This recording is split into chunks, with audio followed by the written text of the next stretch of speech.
Il est 12h30, soyez les bienvenus dans ce Flash Info du vendredi 10 février. Sur la plage abandonnée, en hiver, restent les déchets. Comme souvent à cette période, les collectivités locales organisent les ramassages sur les plages. C'est le bon moment puisque les touristes sont absents et les tempêtes ont charrié de nouveaux détritus. Océan Marais de Mont choisit de sensibiliser les enfants aux problèmes pour leur donner de bonnes habitudes dès le départ. Ce mercredi, les jeunes du groupe nautique sportif de Notre-Dame-de-Mont ont ratissé la plage. Ils étaient accompagnés de notre journaliste Colline Davy. Sous les premiers rayons de soleil de l'année, une quinzaine d'enfants parcourent la plage. Objectif, ramassage des déchets. J'ai une pince pour ramasser les déchets qui sont dangereux. J'ai un sac poubelle pour mettre les déchets qu'on a trouvés. Tout le monde est équipé, alors en route pour un nettoyage raisonné de la plage. L'idée, c'était de les sensibiliser à tout ce qu'on peut trouver sur la plage, ce qui est naturel ou non naturel, et de conserver le naturel, par exemple des œufs de bulot qui peuvent ressembler à un déchet plastique, de leur dire que bien non, c'est quelque chose de naturel, donc ça doit rester sur la plage, ça a un rôle. Donc on a cité les différents rôles. Et puis à l'inverse, ce qui est non naturel, pourquoi est-ce qu'il faut l'enlever? Qu'est-ce que ça entraîne derrière? Résultat des courses. Nous sommes à un total de 15 kg 615 grammes. Et dans ces paniers, on trouve un peu de tout. On a eu des petites, ce qu'on appelle les petites larmes de sirène, là, les toutes petites billes de plastique. On a eu quelques mégots, filets de pêche, des huîtres, les polystyrènes. Et puis il y a ça aussi, beaucoup. Des mouchoirs. Ce qui est bien, c'est comme ça on protège un peu la planète et qu'on se rend compte que c'est beaucoup pollué. Ouais, voilà. Une prise de conscience efficace. Oui, ça fait encore un déchet de plus. Avec une morale à retenir. Tous les déchets qu'on va retrouver sur la plage, c'est des déchets qui ont été produits par les humains, par l'activité humaine. Et en fait, on a tous du coup notre rôle à jouer pour pouvoir justement agir sur cette pollution et cette réduction des déchets. Le meilleur déchet est celui qu'on ne produit pas. Donc voilà, l'idée c'est que si on n'a pas de déchets, on ne va pas polluer. Et, voilà. Des déchets en moins, c'est une plage plus propre pour ces enfants du pôle nautique et une sortie plus agréable pour tous les promeneurs. Pour participer vous aussi au nettoyage des plages, rendez-vous le 26 février pour l'opération baptisée La Belle Action. Des ramassages de déchets en simultané sur les plages de la Davière de Saint-Jean-de-Mont, la Bray à Notre-Dame-de-Mont et à la Bergère à la Barre-de-Mont. À partir de 14h30, des ateliers de sensibilisation et distribution de gants, sacs et pinces sont prévus.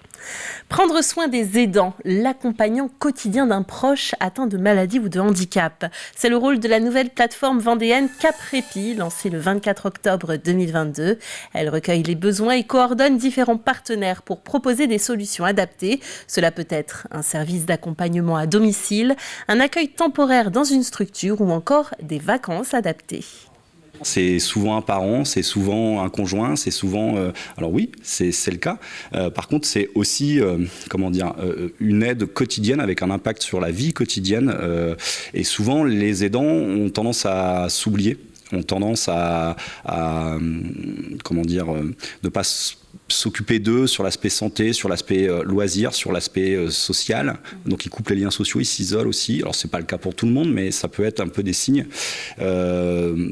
Pour continuer à s'occuper de la personne au quotidien, il faut qu'on puisse s'occuper de soi. Et donc nous, on est là pour apporter des solutions de répit, de soutien, et puis de réfléchir ensemble à comment on peut aider l'aidant à se recentrer sur lui-même. Nous, on n'est pas spécialisé sur une pathologie, un âge, une particularité. On est à l'appui dans l'ensemble de la population, mais par contre, on ne peut être sollicité que par les professionnels. Donc ça peut être un agent de mairie, ça peut être un professionnel, un éducateur spécialisé sur le champ du handicap, comme ça peut être un médecin généraliste ou une infirmière libérale. CapRépi est joignable par téléphone 0805 030 068 ou par mail plateforme-caprepi.com. Nous parlions de ce guichet qui ouvrait hier à Aubigny-les-Clouseaux pour les demandes de passeports et de cartes d'identité.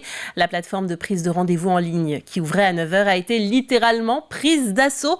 Plus de 3000 personnes ont tenté de se connecter à la plateforme, saturant le site internet de la commune. La totalité des créneaux disponibles se sont envolés en moins de 45 minutes. Ils concernaient les 2 prochains mois. De nouveaux créneaux seront proposés en ligne à partir de la mi-avril. À mon avis, il va falloir être rapide. On termine ce flash avec le Puy du Fou. Les candidats au recrutement ont profité d'une journée d'immersion.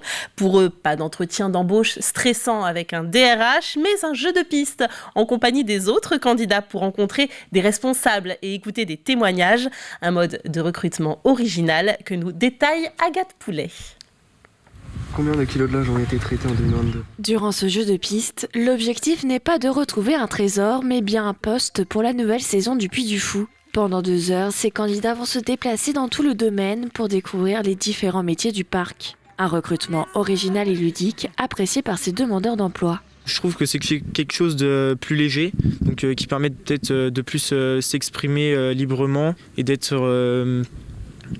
plus libre. Ouais, c'est plus rassurant, ouais. C'est moins stressant, je pense, que d'être tout seul devant une personne assis l'un en face de l'autre. Je trouve que c'est vraiment sympa parce que ça détend, on est moins stressé en arrivant. Et puis ça permet de découvrir les autres personnes avec qui on va probablement travailler, découvrir nos supérieurs, découvrir le parc. Et du coup c'est moins stressant et plutôt original. À l'aide d'une tablette, les candidats doivent retrouver les 35 balises dissimulées. Une fois trouvées, ils doivent répondre à des questions ou des défis. L'idée de ce recrutement immersif est de plonger les candidats au cœur de leur futur métier et de montrer à quoi pourrait ressembler leur saison au Puy du Fou. Un concept imaginé par l'entreprise événementielle vendéenne Lova Game. En fait, on avait été appelé il y a quelques mois par Pôle emploi les Herbiers pour faire un énigme emploi, pareil, sur des métiers en tension avec des jeunes. Et en fait, le Puy du Fou participait et ils ont apprécié le concept. C'est pour ça que quelques semaines après, ils nous ont appelés pour qu'on fasse quelque chose de différent, mais qu'ils puissent découvrir les métiers par ce biais. Pendant le jeu, 5 secteurs sont ciblés comme la restauration, l'hôtellerie ou l'entretien de l'environnement, des métiers actuellement en tension. C'est particulièrement sur ces métiers qu'on va se concentrer justement pour essayer de se réinventer, d'avoir une nouvelle façon de recruter pour projeter au maximum nos candidats. Un recrutement revisité qui permet aussi d'en savoir plus sur les profils des candidats. Vu qu'on passe quasiment 2h30 avec eux sur le jeu, en fait, on discute et on voit un peu les personnalités, les qualités, qui va être un peu plus à l'aise à parler, à prendre un peu le lead sur un groupe ou pas. Et c'est justement ça, nous, en tant que RH, qui nous permet de cibler un peu les qualités. Et ensuite, chaque responsable en entretien pourra un petit peu plus accentuer sur la partie compétences et disponibilité. Le Puy du Fou espère recruter la majorité des candidats de cette session, puisque 70 à 120 postes sont à pourvoir dans ces secteurs pour la saison d'avril à novembre. Je vous laisse continuer votre jeu. C'était un plaisir de vous accueillir à la bijouterie. C'est la fin de ce flash. Je vous donne rendez-vous à 18h pour un journal complet. À plus tard.